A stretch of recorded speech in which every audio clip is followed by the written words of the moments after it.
2 years later, and it seems as if it's only been months since construction on the 250,000 square foot South Brunswick High School addition started. The addition was meant to hold 800 students to take the pressure off the original wing, which was made to hold 2,200 students and was now filled to capacity. When all was said and done, the wing ran a cost of $17 million, which includes 32 classrooms, a fully operational gym, library, and cafeteria. With all this extra added space, many new options for how to arrange our school of 2,300 students were discussed, and in the end, a plan was made that would best suit the students and cater to their scheduling needs. The following documentary goes on to explain a little of what went into constructing this new addition and the players involved in its completion.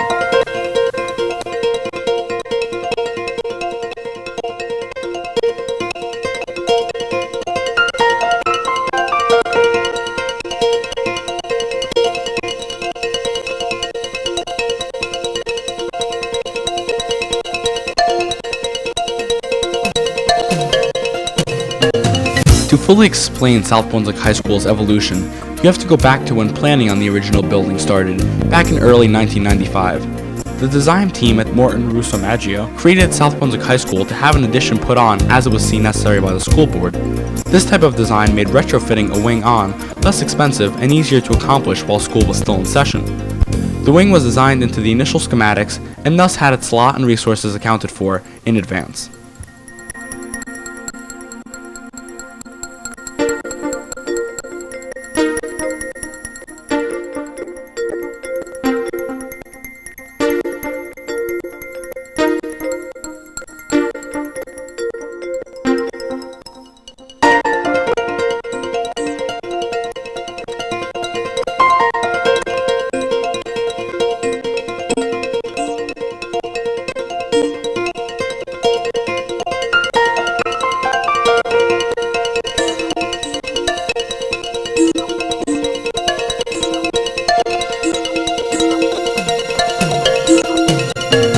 Those students and faculty who have been here for 3 years or longer will recall an open field with few parking spots to the right of the original building.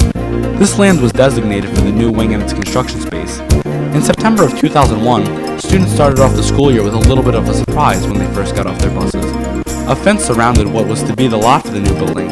At the time, there was little to nothing that resembled the structure, but as the year progressed, a building emerged and its size was now apparent to all.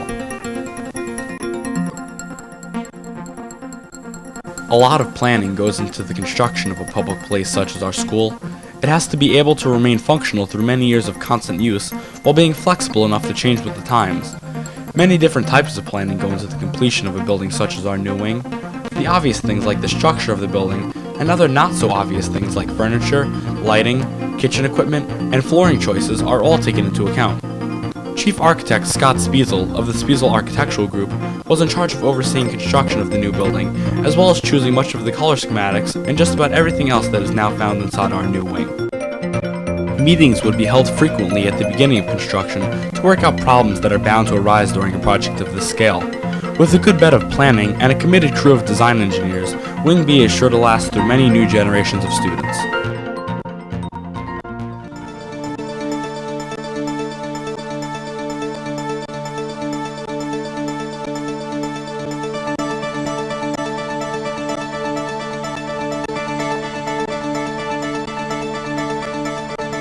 Our new wing started as a grassy field, just as many new buildings do. When the original school was built, this area was left open for the wing's construction. But when the time came to build, this quiet place was quickly changed into an area with much activity. As the field was leveled and prepared, construction crews started at a rapid pace, laying the foundation and preparing for the steel that was to come.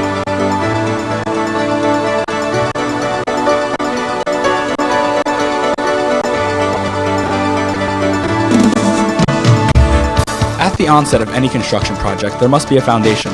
Everything from an outhouse to the Statue of Liberty has a foundation. So what would make our wing any different? Hundreds of yards of concrete and rebar were brought in to make the foundation that would eventually support the 3-story wing.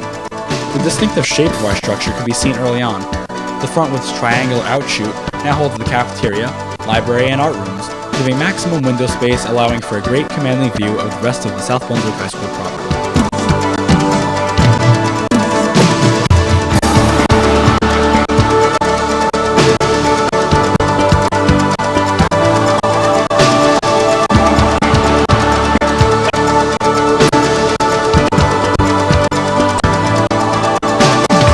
The initial start of the project was taken quite quickly, with the foundation completed in its entirety in just under 2.5 months.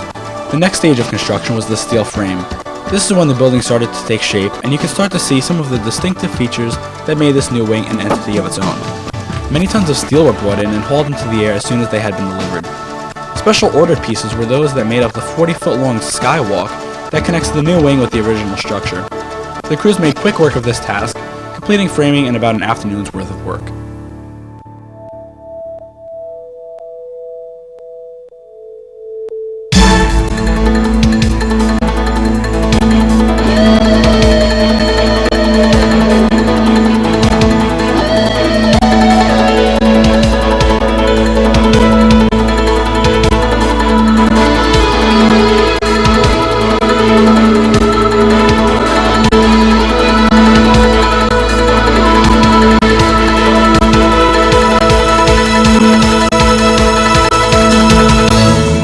The winter's work continued over Christmas break 2001 and further into the season.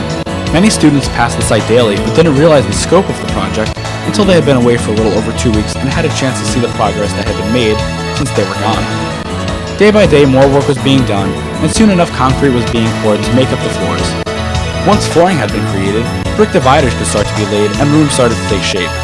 The inside was a massive activity with many trades all working simultaneously to get their portion of the job done.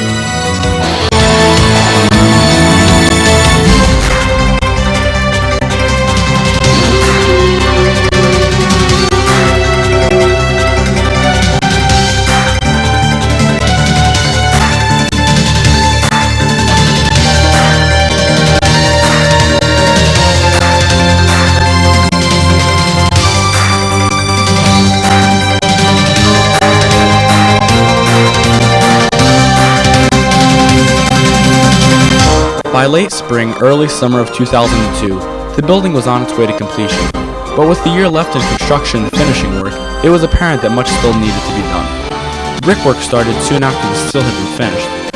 Head contractor John Jensen of Seacoast Construction planned it so that brick could be laid on portions of the building that had been framed, but steel work could still be done on other places on site. Bricklayers also worked at a fast pace, laying cinder block and then finish block on all out-facing walls of the building. But on the inside of the building, much more technical and labor-intensive work was being done. Electrical was now being run, as well as all the plumbing that would supply the new wing. 4 new boilers were installed, as well as an electrical substation to supply the school with all of its electricity. Construction was going well, but problems still arose. Building code is taken very seriously, and all infractions were discussed at the job meetings to find a solution that would please the inspectors.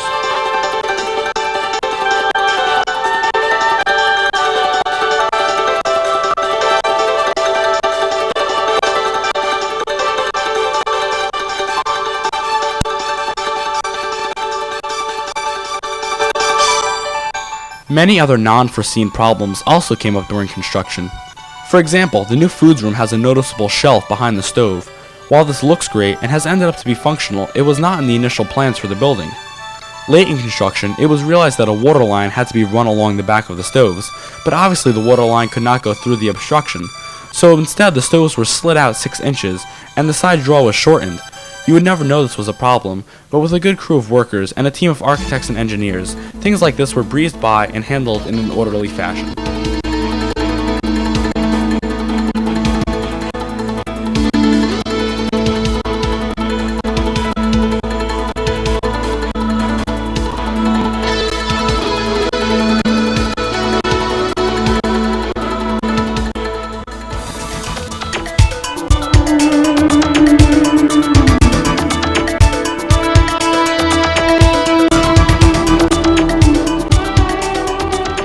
By early 2003, all outside work was done, and concentration moved inside to finishing work, such as putting down carpet and tile, as well as lockers and doors.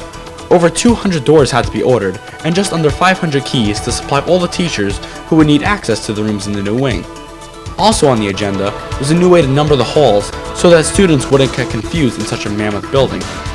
A design was made to take away the letters that were used in the old building and rather just number the classes as they go around the halls. With this plan in place, getting around has become less hectic and a little easier to learn for all who have classes strewn about the school.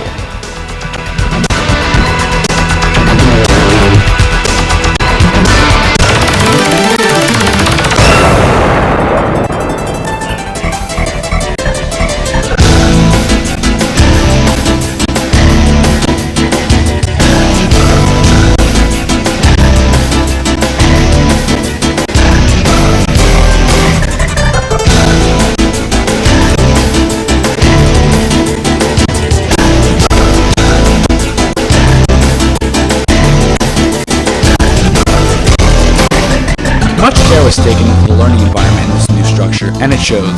All classrooms have indirect lighting, as well as a wall that is painted a light green, helping the chalkboard to stand out, thus providing a better learning environment. All in all, finishing work went on or ahead of schedule. Minor things like class signs and such were put up, as well as more major things like doors and light bulbs. Lockers were all installed in about a week, and final cleanup and move-in took just under 3 weeks to accomplish and get the school ready for its first classes.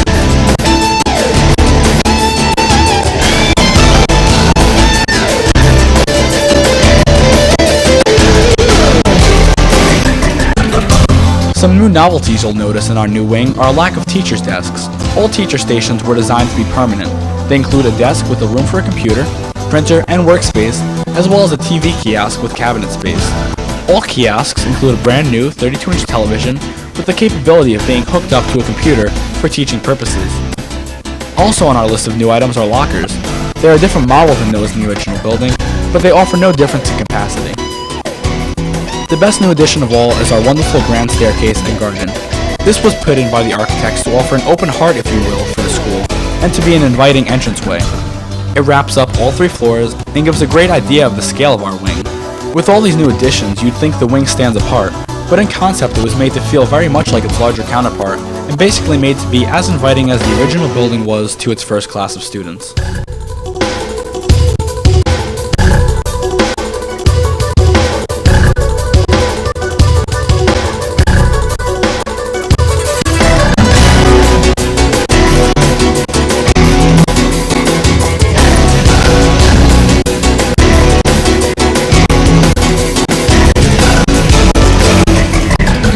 After 2 years of work, our new school is now complete, and what an accomplishment it has been. Many workers have participated in its construction, and now their work will not go unnoticed. The new wing won't be a novelty for long. It will soon be just an everyday part of our schedules, walking in and out of the bridge, looking out and seeing what once was and what is still to be. They look so alike you wouldn't even know they weren't made together, but with a 6-year gap between them, whole classes of students have gone through South Brunswick High School and not had an opportunity to take use of this wing. But rest assured, all those to come will know it and be able to use it as a tool in their education.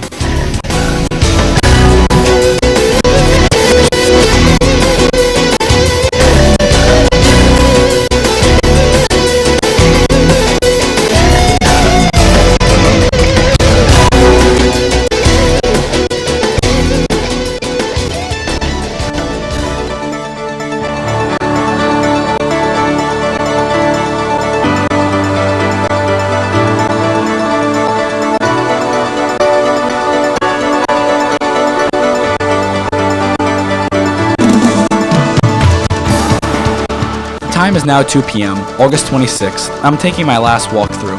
I can't believe how far the project has gone, and how long I've been on board. I'm sure many of the seniors remember when this was still a grassy field, and how they used to run across the hill to get to their buses freshman year. But you look back now, and all you can see is a brand new building that will be housing eager and determined South Brunswick students, all who are privileged to have gone through the South Brunswick school system.